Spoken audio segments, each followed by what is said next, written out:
നമ്മുടെ പ്രധാനമന്ത്രി ത്രിരാഷ്ട്ര സന്ദർശനം നടത്തുകയാണ്. Australia, Indonesia, New Zealand. അപ്പോൾ ഇപ്പോൾ ഇന്തോനേഷ്യയിൽ വളരെ ചരിത്രപരമായ അതായത് ഒരു പ്രസംഗം നടത്തി. അപ്പോൾ ഈ ഇന്ത്യ ഇന്തോനേഷ്യ ഈ ബന്ധം ഈ ചൈനയുടെ സ്വാധീനത്തെ നേരിടാനുള്ളൊരു നീക്കമായിരിക്കുമോ? തീർച്ചയായിട്ടും ആയിരിക്കും. വളർന്നുകൊണ്ടിരിക്കുന്ന രാഷ്ട്രമാണ് ഭാരതമെന്ന് ഇന്തോനേഷ്യക്ക് മനസ്സിലായി. ഇന്തോനേഷ്യയായിട്ട് ചൈനയ്ക്ക് നല്ല ബന്ധമാണ് ഉണ്ടായിരുന്നത്. ഇടയ്ക്ക് കരാറുകൾ അവരുടെ ടോയ് കാര്യങ്ങളൊക്കെ ഇന്തോനേഷ്യയിലേക്ക് ഇറക്കുമതി ചെയ്ത് കുറച്ച് പ്രോബ്ലങ്ങൾ ഉണ്ടായിട്ടുണ്ട്. അതുമല്ല സാമ്പത്തിക നയങ്ങളിൽ ഏകദേശം ചൈനയുടെ വിനിമയങ്ങൾ കുറേ അവിടെ ഇന്തോനേഷ്യയിൽ ഉണ്ടായിരുന്നു. അതെല്ലാം ഗ്രാജ്വലി അവിടുത്തെ ഭരണവർഗങ്ങൾ കുറച്ചു കൊണ്ടുവരുന്നു. ഇന്ത്യയോട് കുറേശ്ശെ അടുക്കുന്നു. ഇത് ചൈനയ്ക്കറിയാം. India, Indonesia, Israel, USSR, Russia തുടങ്ങിയ രാജ്യങ്ങളുടെ ഒരു മുന്നേറ്റം വരികയാണ് എങ്കിൽ ഇപ്പോൾ തന്നെ ഒരു ടീമായി ഒരു പറഞ്ഞാൽ കേൾക്കുന്ന കാരണവർ നമ്മളെ വീട്ടിൽ പല മക്കളും ഛിന്ന ഭിന്നമായി നിൽക്കുമ്പം മുതിർന്ന അമ്മാവൻ അതിൽ ഇടപെട്ട് കോംപ്രമൈസ് ചെയ്ത് ഒത്തൊരു തീമേശയെ കൊണ്ടുവരുന്നു പറയുന്ന പോലെ ഇന്നൊരു കാരണവ സ്ഥാനത്ത് നിന്നുകൊണ്ട് ഈ രാഷ്ട്രങ്ങളുടെ ക്ഷേമത്തിന് ആരാധ്യനായ നരേന്ദ്രമോദി ശ്രമിച്ചുകൊണ്ടിരിക്കുന്നു. ഇത് ചൈന പോലുള്ള വൻ ശക്തി എന്ന് അവകാശപ്പെട്ട പൊട്ടയായ ശക്തിയാണ്.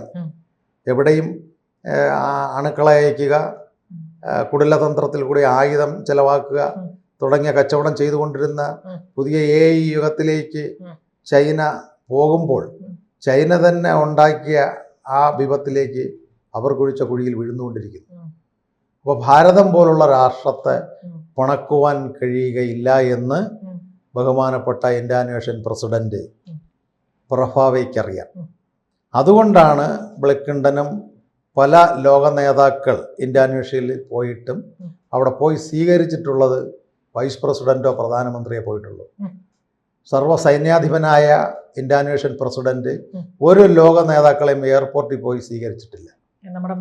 നമ്മുടെ മോദിജിയെ മാത്രമാണ് ഇന്തോനേഷ്യൻ പ്രസിഡന്റ് പ്രഭാവൈ എയർപോർട്ടിൽ പോയി ആതിഥ്യ മര്യാദ അനുസരിച്ച് ചുവപ്പ് പരവതാനി വിരിച്ചുകൊണ്ട് അദ്ദേഹത്തിൻ്റെ പ്രഭാവയുടെ വണ്ടിയിൽ തന്നെ കാറിൽ തന്നെ നേരെ അദ്ദേഹത്തിൻ്റെ കൊട്ടാരത്തിലേക്ക് കൊണ്ടുപോകും. അപ്പോൾ ആ സന്ദേശം എന്താണ് ശരിക്കും പറഞ്ഞു കഴിഞ്ഞാൽ മോഡിയുടെ ഒരു ബ്രില്യൻസ് ആണെന്ന് നമുക്ക് പറയാം. കഴിഞ്ഞ ദിവസം നമ്മൾ ഇതുപോലെ ജപ്പാൻ പ്രധാനമന്ത്രി വന്നില്ലേ, അപ്പോഴും വളരെ ഒരു ഊഷ്മളമായ സ്വീകരണം. ആ ഇന്ത്യയുടെ സംസ്കാരത്തെ മുറുകെ പിടിച്ച് നടത്തുന്ന മോഡിയുടെ ആ വാക്ക് കണ്ടില്ലേ, എന്റെ പറക്കാതെ പോയ ഇളയ സഹോദരിയാണ്. അതേപോലെ എല്ലാ രാജ്യവുമായിട്ടും ഒരു ഊഷ്മള ബന്ധം, ഒരു ഇമോഷണൽ കോണ്ടാക്ട് വെക്കാൻ മോദിക്ക് കഴിയുന്നുണ്ടെന്നുള്ളത് ഒരു സത്യം തന്നെ. അത് കറക്റ്റാണ്. കാരണം മോദി എന്തോ ലോകത്തിലും ഇന്ത്യൻ ജനതയ്ക്കും അദ്ദേഹത്തിന്റെ കാണുമ്പോൾ ഒരു തേജസ്സാണ്. അദ്ദേഹത്തിന് ഒരു ദൈവിക ശക്തി, ഒരു വല്ലാത്ത വായു ആണ് നമ്മുടെ ഇന്ത്യൻ പ്രധാനമന്ത്രി. ഏത് രാജ്യത്ത് ചെന്നാലും കൊച്ചു പിള്ളേർ പോലും മോദി മോദി മോദി ആ ഒരു വൈവുണ്ടല്ലോ. അതുപോലെ ഏത് രാഷ്ട്ര നേതാക്കളും എയർപോർട്ടിൽ പോയി വിളിച്ചു കൊണ്ടുവരുന്നു. സാധാരണ തിരുവനന്തപുരത്ത് വിമാനത്താവളത്തിൽ ഒരു ലോക നേതാവ് വരുമ്പോൾ ഇന്ത്യൻ പാർലമെന്റിന്റെ പൊതുകാര്യം ചെയ്യുന്ന പബ്ലിക് റിലേഷൻ നോക്കുന്ന മിനിസ്റ്ററാണ് സ്വീകരിക്കുന്നത് ഇന്ത്യയിൽ. അപ്പം അത്രയ്ക്ക് അതുപോലെ മോഡിജിയുടെ കൈ കൊടുക്കുന്ന രീതി ഒന്ന്, ആലിംഗനം ചെയ്ത തോളിലിട്ട് 2 അടി അടിക്കുന്ന രീതി ഒന്ന്.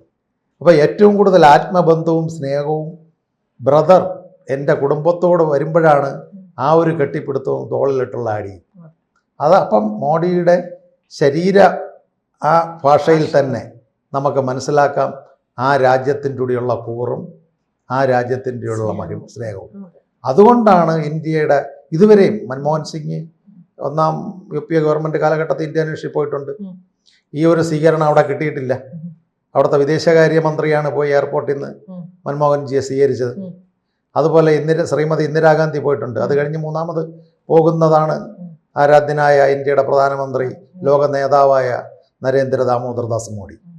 അപ്പോൾ ഇത് വെച്ച് നമുക്ക് ചിന്തിക്കാം, അപ്പോഴെല്ലാം വിദേശകാര്യമന്ത്രിയും ഉപരാഷ്ട്രപതിയും പ്രധാനമന്ത്രി സ്വീകരിച്ചിരുന്ന സ്ഥലത്ത് ഇന്ന് ആ രാഷ്ട്രത്തിൻ്റെ പരമോന്നത നീതിപീഠം സർവ്വ സൈന്യാധിപൻ എയർപോർട്ടിൽ പോയി മോഡിയെ സ്വീകരിക്കണമെങ്കിൽ ഇന്ത്യയും ഇന്തോനേഷ്യയും തമ്മിൽ എന്തോ ഒരു ബന്ധം, പുതിയൊരു കരാറുകളൊക്കെ വരാൻ പോകുന്നു. അതിൻ്റെ ഒരു തുടക്കം, ഒരു ശുഭ സൂചനയാണ് ഈ രണ്ട് നേതാക്കൾ. നമ്മൾ ചിന്തിച്ചു നോക്കണം, ലോകത്തിലെ 4ാമത്തെ പോപ്പുലേഷനുള്ള രാജ്യമാണ് ഇന്തോനേഷ്യ. ചൈന കഴിഞ്ഞാൽ, ഇന്ത്യ കഴിഞ്ഞാൽ, പിന്നെ അമേരിക്കയാണ് ഏതോ രാജ്യം 3ാമത് കഴിഞ്ഞാൽ, അടുത്ത ഏറ്റവും കൂടുതൽ ജനസംഖ്യ ഉള്ള രാജ്യം ഇന്തോനേഷ്യയാണ്.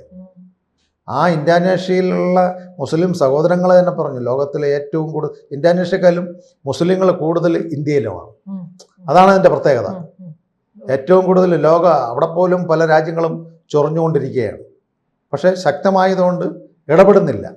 അപ്പം രാജ്യങ്ങൾ തമ്മിലുള്ള ഉഭയകക്ഷി കരാറുകൾ ചെയ്യുവാനും ആഭ്യന്തര കാര്യങ്ങൾക്കും വ്യാവസായിക കാര്യങ്ങൾക്കും പുതിയ ഇൻഫർമേഷൻ ടെക്നോളജി വളരുന്ന കാര്യത്തിലുമുള്ള കരാറുകളുമായിട്ട് പ്രഭാവെ ഒപ്പിട്ട് കഴിഞ്ഞിരിക്കുന്നു.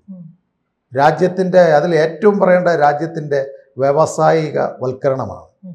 ശാസ്ത്ര സാങ്കേതിക രംഗത്തുള്ള കടന്നുകയറ്റം, അത് എസ്പെഷ്യലി നമ്മുടെ ബ്രഹ്മോസ് പോലുള്ള, ആകാശ് പോലുള്ള മിസൈൽ പ്രതിരോധ മേഖല ഇന്തോനേഷ്യയായിട്ട് സഹകരിക്കും. ഇന്തോനേഷ്യയും ഇന്ത്യയും പ്രതിരോധ മേഖല സഹകരിച്ചു കഴിഞ്ഞാൽ ഓൾറെഡി ഇസ്രായേലുമായിട്ട് നമ്മളൊരു ബന്ധമുണ്ട്. ആ ബന്ധം വെച്ച് നോക്കുകയാണെങ്കിൽ ലോകത്തിലെ ഈ 3 രാജ്യങ്ങളും ഒന്നിച്ചാൽ പിന്നെ അതെ റഷ്യയായിട്ട് ഓൾറെഡി ഉണ്ട് അവരുടെ വിമാനങ്ങൾ വാങ്ങിക്കുന്നതൊക്കെ. അപ്പോൾ ഈ 4 രാജ്യം ഒറ്റക്കെട്ടായ വൻ ശക്തികളായ അമേരിക്കയ്ക്കോ ബ്രിട്ടനോ ചൈനയ്ക്കോ ഫ്രാൻസിനോ ഇറ്റലിക്കോ ഇന്ത്യയോട് മുട്ടാൻ നോക്കൂല. ഈ വ്യാവസായികവൽക്കരണം എന്ന് പറയാൻ കാര്യം, ഇത്രയും കാലം നമ്മുടെ ഹോർമസ് കടലിടുക്ക് അവരുടെ നിയന്ത്രണത്തിലായിരുന്നു, തുർക്കിയുടെയും ഇറാഖിൻ്റെയൊക്കെ നിയന്ത്രണത്തിലാണ്. ഇനി ഇന്തോനേഷ്യയായിട്ട് ഈ ബന്ധം വന്നപ്പോൾ തുറമുഖം വേണമെങ്കിൽ നടത്തിപ്പ് ഇന്ത്യക്ക് കൊടുക്കുവാൻ ആവശ്യം ഒരു സാഹചര്യം വരെയാണ് ഈ പുതിയ കരാർ അനുസരിച്ച്. അപ്പോൾ ഇന്ത്യയുടെ നിയന്ത്രണത്തിൽ ഹോർമിസ് കടലെടുക്ക് വന്നാൽ ചൈനയുടെ കപ്പലുകൾ യഥേഷ്ടം പനാമ കടലെടുക്ക് വഴി യാത്ര ചെയ്യുവാൻ അവസരം കിട്ടുകയില്ല. ഇന്ത്യക്കിപ്പോൾ ഹോർമിസ് കടലെടുക്ക് വേണ്ട. വിഴിഞ്ഞം പോലുള്ള തുറമുഖം വന്നാൽ വേറെ റൂട്ടിൽ കൂടി മറ്റ് രാജ്യത്ത് പോകാൻ പറ്റും. പക്ഷേ ആയുധ നിർമ്മാണവും ഒരു യുദ്ധങ്ങളും പശ്ചിമേഷ്യയിൽ വരികയാണെങ്കിൽ ഹോർമസ് പോലുള്ള കടലുകൾ ഇന്ത്യൻ പട്ടാളത്തിൻ്റെയും എയർഫോഴ്സിൻ്റെയും നിയന്ത്രണത്തിൽ, നാവികരുടെയും നിയന്ത്രണത്തിൽ വരികയാണെങ്കിൽ ലോകരാഷ്ട്രത്ത് പലതും ഭാരതത്തിന് ചെയ്യുവാൻ കഴിയും. ഇത്രയും കാലം ആ തുറമുഖം നിയന്ത്രിച്ചിരുന്നത് ചൈന എന്ന് പറയുന്ന ശക്തിയായിരുന്നു. ചൈന ക്ഷയിച്ചപ്പോൾ പതുക്കെ അത് ഇന്ത്യയിലേക്ക് വരണമെന്ന് ഇന്തോനേഷ്യൻ പ്രസിഡന്റ് വൻ ശക്തികൾ ഒന്നിച്ചുകൂടി അറബി രാജാക്കന്മാരുമായിട്ട് കൂടി പറയും, ഹോർമസ് ഭാരതം നോക്കട്ടെ. ഇന്തോനേഷ്യയുടെ നമ്മുടെ പ്രഭാവെ പറഞ്ഞു കഴിഞ്ഞാൽ ഒരു അറബി രാജ്യങ്ങൾ എതിർക്കുകയില്ല. ആകെ എതിർക്കുമെങ്കിൽ തുർക്കിയും ഇറാഖുമൊക്കെ മാത്രമേ എതിർക്കുകയുള്ളൂ, പാകിസ്ഥാനും. ഈ 3 രാജ്യങ്ങൾ മാറ്റിവെച്ചാൽ ബാക്കി എല്ലാ മുസ്ലിം രാഷ്ട്രങ്ങളും നരേന്ദ്രമോദിയുടെ കീഴിലേക്ക് വന്നുകൊണ്ടിരിക്കുന്നു. ഇപ്പോൾ ഇവിടുത്തെ അർബൻ ഇസ്ലാമിസ്റ്റുകൾക്കൊന്നും പറയാനില്ല. പണ്ട് നമ്മൾ ചർച്ചകളൊക്കെ വരുമ്പം കേട്ടിട്ടില്ലേ, പല ശരങ്ങളുമൊക്കെ റെഡിയാക്കി വച്ചിട്ടുണ്ട്. ഏതൊക്കെ ഒരു വിദ്യാഭ്യാസ സ്ഥാപനം നടത്തുന്നതൊക്കെ പറയാറുണ്ട്. BJP എന്ന് പറയുന്നത് എന്തോ ഭീകരജീവിയാണ്, RSS ഒക്കെ പറഞ്ഞാൽ എന്തോ ഭീകരജീവിയാണ്.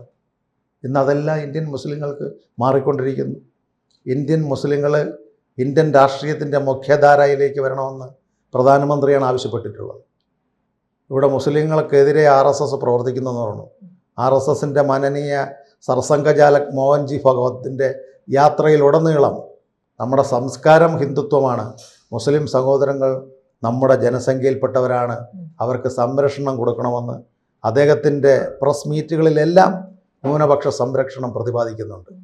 പിന്നെ എങ്ങനെയാണ് ഇവിടുത്തെ തീവ്രവാദങ്ങളിൽ ബന്ധപ്പെടുന്നത്? ഇപ്പോൾ സുപ്രീം കോടതിയിലെ വിധി വന്നില്ലേ, അതിൻ്റെ ആ ആൾക്കാരെ തൂക്കിക്കൊല്ലാൻ വരെ വിധിയായിട്ടുണ്ട്. അപ്പോൾ ഇവിടുത്തെ മയക്കുമരുന്ന്, രാജ്യസുരക്ഷിതത്വം, അതുപോലെ തന്നെ നമ്മുടെ പാർലമെൻ്ററി ജനാധിപത്യത്തിന് കൂടെ നിൽക്കുവാൻ ഇന്തോനേഷ്യയും പ്രസിഡന്റ് പ്രഭാവയും നരേന്ദ്രമോദിയോടൊപ്പം കൈ ഓർത്തിരിക്കുന്നു. അത് ലോകശക്തികളിൽ ഭാരതം വളരെ അത്യുന്നതങ്ങളിലേക്ക് എത്തും. ഒരു പ്രത്യേക ഒരു സഭ തന്നെ ലോകരാഷ്ട്രങ്ങളിൽ ഉണ്ടാകുകയില്ലെങ്കിൽ അതിശയമേ ഉള്ളൂ. അടുത്ത കാലത്ത് തന്നെ റീസെൻ്റായിട്ട് തന്നെ പുതിയ തിരഞ്ഞെടുപ്പ് വരുന്നതിന് മുമ്പേ പ്രത്യേക ഒരു നേഷൻ ഉണ്ടാക്കുവാൻ ആരാധ്യനായ നരേന്ദ്രമോദി ശ്രമിക്കുന്നു.